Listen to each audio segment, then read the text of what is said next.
Nous allons parler des troubles musculo-squelettiques et notamment les conséquences sur les seniors. On va parler de ce sujet, de quoi il s'agit, qui est concerné, quelles sont les différentes solutions. Et vous allez voir que je vais me tenir comme un i durant cette émission avec Kevin Le Texier, qui est le fondateur d'Ergotech. Bonjour Kevin.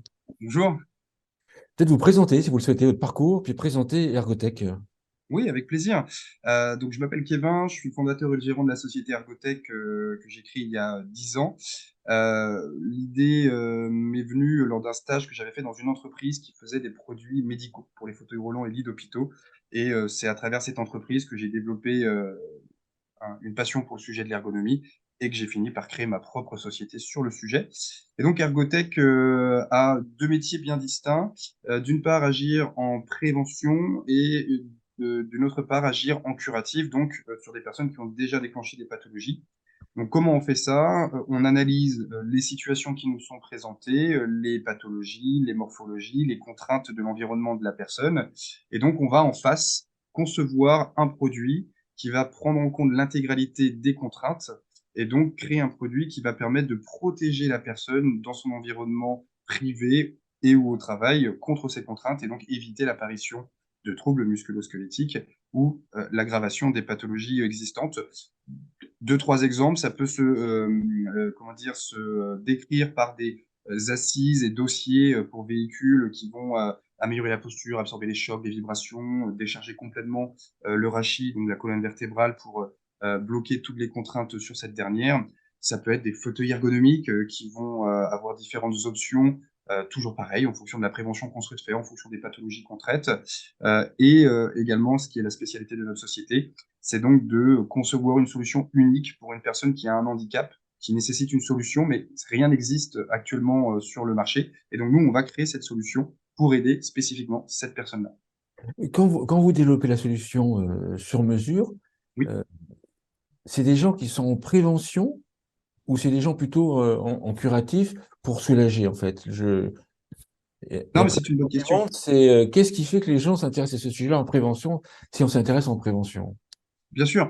Alors, 99% des cas, quand on fait une conception sur mesure, et effectivement, c'est pour réagir à une situation de handicap, à une pathologie. Et donc, quand on s'aperçoit que la demande qui nous est faite, eh bien, finalement, concerne plusieurs personnes, beaucoup de personnes, eh bien, on standardise le produit, mais on nous fait aussi des demandes sur des aspects de prévention et on est également, à des fois, amené à créer des produits pour faire de la prévention.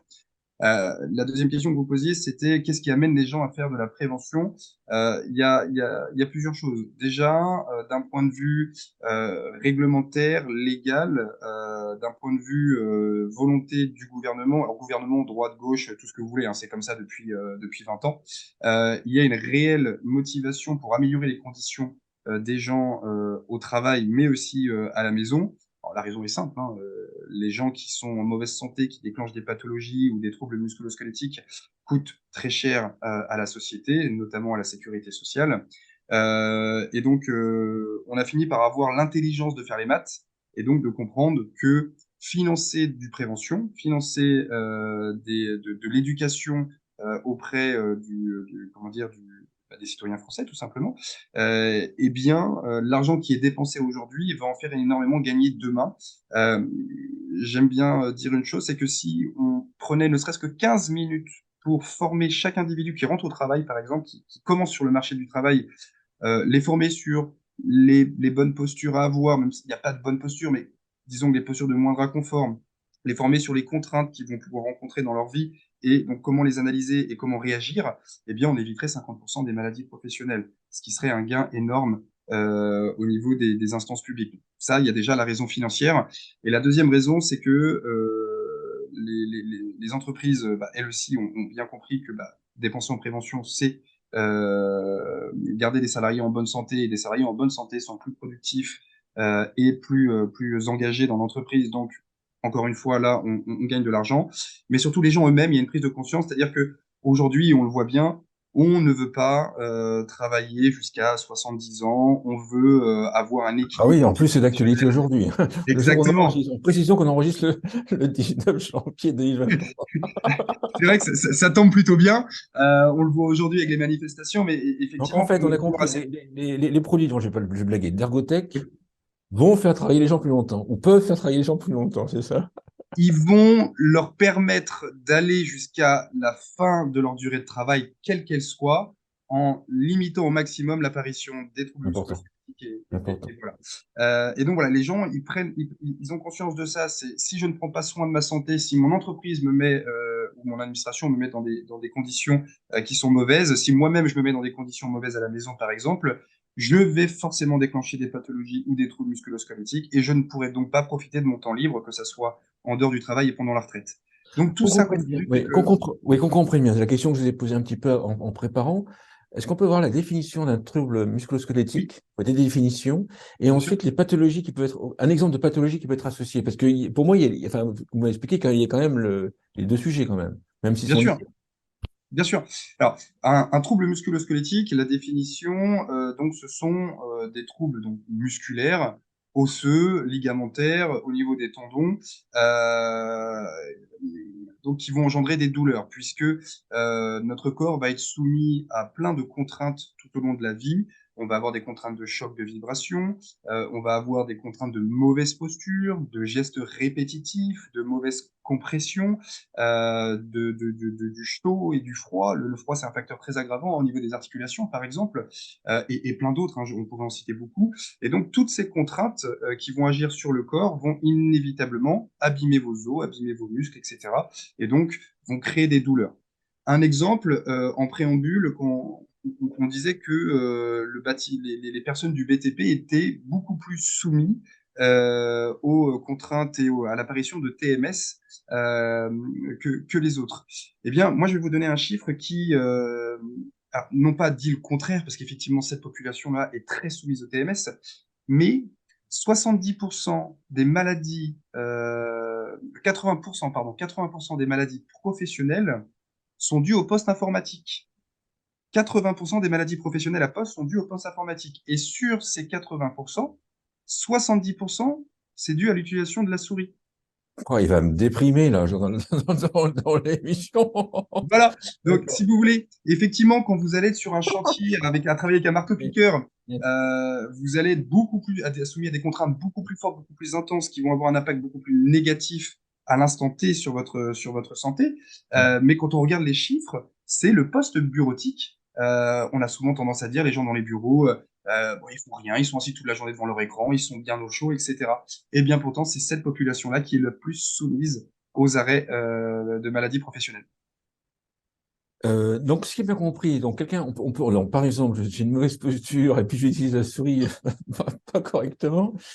Au bout d'un moment, je vais avoir des douleurs. Oui. Si j'ai bien compris, au bout d'un moment, pour éviter la douleur, je prends une autre position et cette autre position peut aboutir à une pathologie. Alors, c'est la Pas sur la souris, succession. mais est-ce que Voilà. En fait, ce qui se passe quand vous adoptez une mauvaise posture pour vous, c'est que au bout d'un certain temps, généralement c'est au bout de 2 heures, et même d'ailleurs quand vous êtes dans une bonne posture, mais que vous restez dans cette même posture 2 heures et plus, le corps va commencer à se crisper, les muscles vont se courbaturer, et donc ça va vous générer des douleurs. Et donc vous allez, si vous ne bougez pas, parce que le mouvement c'est la clé, hein, ne jamais rester tout le temps dans la même posture, si vous ne bougez pas, eh bien, les douleurs vont vous faire adopter d'autres postures. Vous allez vous mettre sur un côté, ça va soulager un petit peu, puis 2 minutes plus tard, vous allez mettre sur un autre côté, puis vous allez vous avachir. Et donc tout ça, ça va être des postures qui vont être également contraignantes. Et donc, sur une carrière entière, quand vous prenez toutes les postures que vous adoptez, toutes les contraintes que vous faites subir à votre corps sur du temps plus ou moins long dans la journée, de façon répétée tous les jours, pendant toute votre carrière, eh bien, au final, votre corps s'abîme, les os s'abîment, les muscles s'abîment, et donc vous déclenchez un trouble musculo-squelettique, et qui peut lui-même déclencher des pathologies plus sévères. vous avez un produit, enfin, vous avez des solutions pour ceux qui roulent, enfin, qui utilisent souvent leur voiture. Oui, Euh, ben là, en fait, je vais vous poser un peu une question directe. En fait, si je conduis pendant 1000 km, j'ai la même position. oui, Comment est-ce que votre produit agit par rapport à ça? Alors, si vous conduisez pendant 1000 km, déjà la première chose, c'est de faire des pauses régulièrement, de manière à aérer le corps, hein, encore une fois, pour que ce dernier ne reste pas contraint dans la même posture. Nous, on va faire des produits au niveau du véhicule. On a plein d'autres solutions sur différents types, mais la véhicule étant un sujet important, on va d'abord améliorer la posture tout simplement en rehaussant vos fessiers. Ce qu'il faut savoir que quand vous êtes assis et que vous avez les genoux au-dessus du niveau des hanches, eh bien, dans cette posture, que ça soit en voiture, à la maison, et je vous vois regarder vos genoux pour voir si c'est bon, faut savoir que quand vos genoux sont au-dessus de vos hanches, vous avez une compression de l'abdomen, une cambrure de la colonne vertébrale vers l'avant, et cette posture-là va être très dommageable pour vous sur du long terme. Et quand vous avez tout ce qui est choc et vibration, ça remonte dans la colonne vertébrale, dû à la conduite, et le fait d'être dans cette posture, eh bien, votre squelette n'est pas, comment dire, dans la possibilité de bien réagir face à ça. Donc, on va faire un produit qui va rehausser le fessier par rapport à la hauteur des genoux pour réouvrir votre abdomen, vous donner ce qu'on appelle une position dynamique. On va, avec des alliances de fluide à haute viscosité et de mousse haute technologie, comment dire, absorber ce qu'on appelle les micro-vibrations. Donc, c'est quand vous voulez, l'habitacle qui vibre parce que le moteur vibre, etc. Donc, ça, ce sont plein de petites vibrations qui vont remonter dans le corps. Et on va bloquer ce qu'on appelle les crêtes hautes des vibrations. Donc, c'est tout ce qui est choc, dodane, mid-pull, boum, vous prenez un choc. Et donc, ça vient taper directement dans le corps. Et on va également, dans certains cas, décharger complètement le coccyx sacrum pour que rien ne remonte dans la colonne vertébrale. Plus on limite le nombre de contraintes, plus on diminue les intensités et la régularité des contraintes sur le corps, moins on les subit, moins on a mal. Et donc, on a également des dossiers qui font des alliances de fluides et de mousse un peu spécifiques. L'avantage, c'est que vous allez, quand vous avez mal, en fait, vous avez toujours l'appréhension à vous relâcher au niveau du dos, puisque, bon, encore une fois, vous cherchez des positions de moindre inconfort.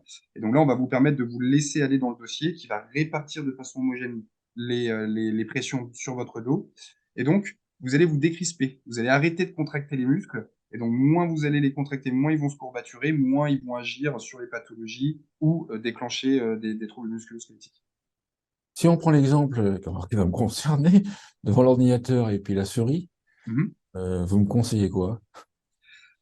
La bonne posture, ou du moins, comme je vous dis, elle n'existe pas, mais la posture de Oui, moindre inconfort. oui, parce qu'en Avant fait, de quelle que soit la posture, si on y reste longtemps, ça crée un problème. C'est ça Exactement, c'est ça. exactement. C'est ça. C'est à minima toutes les 2 heures, on va pendant 5 minutes s'aérer, boire un café, fumer une clope, aller à l'imprimante, ce que vous voulez, mais bouger au moins toutes les 2 heures maximum. Après, avant de penser à acheter un produit ou quoi que ce soit, déjà vérifiez que votre posture est la meilleure pour vous. Comme je le disais, vérifiez que les genoux soient légèrement inclinés par rapport aux hanches. Vérifiez que vous avez bien l'abdomen ouvert et que vous n'êtes pas avachi vers Alors l'avant. que les genoux soient. Alors là, on est en conseil pratique, il faut suivre. Oui, Que les genoux soient plus bas, en fait, que les hanches, c'est ça. exactement. Légèrement plus bas Là, que c'est les bon. hanches. Là, j'ai juste, les amis. Là. Bon, et ben là, on est parfait parce que quand vous êtes dans cette position, votre hanche bascule vers l'avant et donc votre squelette étant mécanique, forcément, si vos hanches basculent vers l'avant, votre dos se redresse. C'est obligatoire. Donc, ça, c'est la première chose. Ensuite, vérifiez que vous avez les pieds bien à plat. Si vos pieds ne touchent pas le sol, vous allez aller le chercher et donc faire un effort Ouais. au niveau des lombaires. De la même manière que si votre bureau n'est pas réglé à la bonne hauteur, il faut que quand vos avant-bras soient posés sur le bureau, vos épaules soient ni rehaussées, ni vers le bas. Si elles sont rehaussées ou vous allez chercher le bas, vous allez créer une tension au niveau des épaules, des cervicales, etc. Vous allez vous faire mal. Ça, faut corriger, ouais. C'est ça. Et dernière chose, dernier conseil, quand vous êtes face à votre ordinateur, vous regardez droit devant vous à l'horizon, vos yeux doivent arriver tout en haut de votre écran. Si ce Tout n'est en pas le cas, votre. tout en haut de l'écran, voilà. Ah oui, Et parce si- que sinon, on baisse le. Bien sûr, c'est on baisse ça. Et encore sinon, vous bougez la la tête, ouais, c'est etc. logique, bien sûr, comme Voilà. ça. Voilà. Ça, c'est, vous voyez, en 2 minutes, je vous ai donné les bonnes pratiques, entre guillemets. C'est gratuit, ça prend très peu de temps et ça va régler une grosse partie des problèmes pour les gens, du moins, qui n'ont pas encore déclenché de pathologie. Quand vous développez des solutions sur mesure, on peut avoir un exemple du sujet que vous avez traité? Ah oui, alors c'est divers et varié. Deux exemples, on a pu créer par exemple un fauteuil, donc c'était pour une personne qui était atteinte de nanisme, sauf pour les bras. Les bras avaient grandi de façon ordinaire, si je peux m'exprimer ainsi. Et quand vous êtes atteint de nanisme, il n'y a pas que la taille en fait qui est un problème, c'est que votre corps, à l'intérieur du corps, tout n'a pas évolué comme ça aurait dû être le cas. Et donc, ça déclenche de multiples pathologies qui peuvent être diverses et variées. Et donc, on a dû créer un fauteuil qui permet à la personne de travailler à poste avec une forme d'assise un peu spécifique pour que la personne puisse reposer ses bras qui sont beaucoup plus grands à proportion que son corps, qui lui permettait d'avoir une forte, alors pas une forte pression, mais un appui assez ferme au niveau de la colonne vertébrale qui pour elle en tout cas, était important, avec la possibilité de reposer l'os occipital, le petit os que vous avez derrière la tête là, au niveau du dossier pour la soulager, et différentes spécificités. Donc on a vraiment créé de A à Z le fauteuil pour aider cette personne-là. Un deuxième exemple, là c'est une personne qui avait des grosses problématiques au niveau du pied et ne supportait pas la moindre vibration. Malheureusement, elle ne pouvait plus conduire parce qu'elle avait une boîte automatique, mais même ça, hein, même sans avoir à bouger son pied, la douleur était insupportable. On lui a créé toute une botte spécifique à base de mousse et de fluide de haute viscosité pour bloquer les vibrations, pour venir incorporer le pied à l'intérieur. Et donc, du coup, quand elle pose son pied dans l'habitacle du véhicule, elle ne ressent plus les chocs et les vibrations sur son pied, et donc elle peut recommencer à conduire maintenant. Ouais, ça, c'est deux exemples parmi des milliers hein, Et pour ne pas en tout fait, à vous écouter, vous avez des solutions pour avoir les bonnes postures dès le début, on va dire, en prévention. Oui, Là, là, vous avez des solutions pour permettre aux gens de continuer une activité, c'est même ça. atteindre d'une pathologie, mais pour pouvoir, ou d'une difficulté, pouvoir continuer une activité, c'est ça? C'est ça, Et exactement. après, il y a les solutions uniquement peut-être pour soulager la personne, j'imagine. C'est ça, ou des solutions, on va aller chercher la moindre contrainte, comment C'est la ça. contrainte agit et quelles autres contraintes elle implique. Et donc, quel produit pourrait permettre de bloquer toutes ces contraintes, ou du moins suffisamment pour que la personne ressente un mieux réel. Et donc, on va agir sur, comme je disais, les chocs, les vibrations, les mauvaises pressions, les décharges, les postures, le chaud, le froid. Enfin, voilà, on essaie d'agir sur l'environnement global et les contraintes externes à la personne et les contraintes internes à la personne. Et si je dirige un EHPAD ou une maison de retraite, en fait, et que Oui, je vous dis, voilà, je vous contacte et je vous dis, voilà, j'ai des auxiliaires de vie, et là, je cite une dirigeante d'un groupe d'EHPAD qui dit, moi, ma crainte, c'est de créer des personnes qui soient handicapées plus tard, oui. avec les mauvaises postures, lever les gens, etc., etc. C'est un sujet que vous pouvez traiter, et comment est-ce que vous allez le traiter? Alors oui, nous paradoxalement, on intervient beaucoup en EHPAD pour les personnes qui sont en tant que, j'allais dire en tant que client, mais voilà, Président, en tant que en président, tant oui. que résident. Par contre, pour les auxiliaires de vie, alors il y a différentes, elles font différentes choses dans leur journée. C'est ça, Euh, c'est ça, parce là où je pose la question, c'est qu'il y a plusieurs tâches, il y a plusieurs sources de stress qui sont, à mon avis, touchent différentes parties du corps. oui. Comment est-ce que vous abordez le sujet? Alors, nous, quand on arrive sur une situation comme ça, on va d'abord commencer par faire une analyse. Alors, moi, par exemple, je suis pas ergonome, je fais pas une analyse du poste en sens ergonomique, mais je vais passer un petit peu de temps avec la personne et on va lui poser toute une série de questions avant d'aller observer comment elle évolue dans son travail. On va lui demander quelles sont les tâches qu'elles font, sur quelles tâches elles ont le plus mal, où est-ce qu'elles ont mal, à quel moment les douleurs s'estompent ou s'intensifient, comment elles se ressentent psychologiquement par rapport à la situation, etc. Donc voilà, on va essayer de prendre le maximum de données possibles pour comprendre, et c'est toujours le même principe, quelles sont les contraintes, comment ces contraintes agissent sur la personne, et comment on bloque les contraintes sans pour autant empêcher la personne de faire son travail ou d'évoluer normalement dans son environnement. Et donc, à partir du moment où la solution, pour nous Ergotech, hein, parce qu'il y a d'autres choses qu'Ergotech en France, heureusement, mais pour nous Ergotech, à partir du Ouais. moment où on parle de ce que j'ai dit tout à l'heure, choc, vibration, posture, etc., etc., etc., eh bien, nous, on va pouvoir réagir face à la situation avec différents types de produits. Mais d'abord, on analyse, on comprend les contraintes, pourquoi elles font mal, quand, comment, où, etc. Et ensuite, on apporte une réponse mécanique, si je peux m'exprimer ainsi. D'accord. Du côté des résidents dont vous avez parlé, Oui. c'est quel type d'apport, en fait, que vous proposez? Alors là, ça peut être divers et varié aussi, parce que là, on est plutôt sur des gens qui vont avoir des pathologies assez diverses et variées, Bien sûr. avec différentes types de douleurs. Et donc, bah, pareil, on va agir sur des produits. Bah, un exemple. Tout à l'heure, je vous expliquais que la bonne posture, c'est d'avoir les genoux légèrement inclinés vers l'avant pour avoir cette posture dynamique. Eh bien, il se trouve que quand on vieillit, eh bien, on a les os qui s'abîment, on peut avoir une porosité des os, on a des muscles qui deviennent de plus en plus faibles, des ligaments et des tendons qui jouent moins bien leur rôle. Et ce qui fait que ces personnes âgées, la posture dynamique leur crée énormément de douleur. Et donc, quand on leur fait des assises spécifiques, je pense par exemple, alors, névralgie pudendale sans aller dans le détail, vous ne pouvez pas vous asseoir, c'est une douleur névralgique. Dès que vous êtes assis, vous avez des brûlures, des décharges électriques, extrêmement douloureux.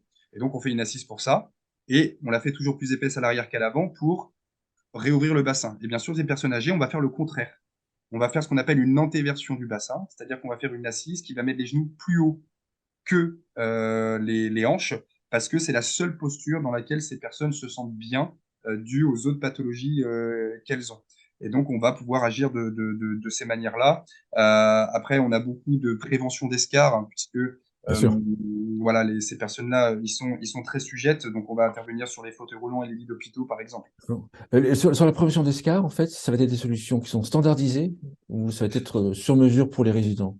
Alors, on a des solutions standardisées comme pour toutes les situations de prévention et D'accord. de pathologie qu'on traite. Et puis, chacune de ces solutions peut et va être comment dire, adaptée à la personne et à son environnement si besoin. Euh, euh, un point à rajouter ou une conclusion, comme vous voulez. Alors, en conclusion, nous, ce qu'on essaie de faire chez Ergotech, et je le redis, c'est extrêmement important, c'est la vulgarisation de ce que c'est l'ergonomie. Et donc, on essaye d'insuffler ce qu'on a appelé de façon un peu simplette le cercle vertueux de l'ergonomie, c'est-à-dire que il faut absolument éduquer les gens. Nous, ça nous rapporte rien, hein. Quand on éduque une personne, on vend pas un produit, mais c'est aussi notre mission d'un point de vue sociétal, c'est-à-dire que il faut absolument communiquer vers les personnes en leur expliquant, encore une fois, je me répète, quelles sont les contraintes que vous allez subir, comment on les détecte, comment on réagit.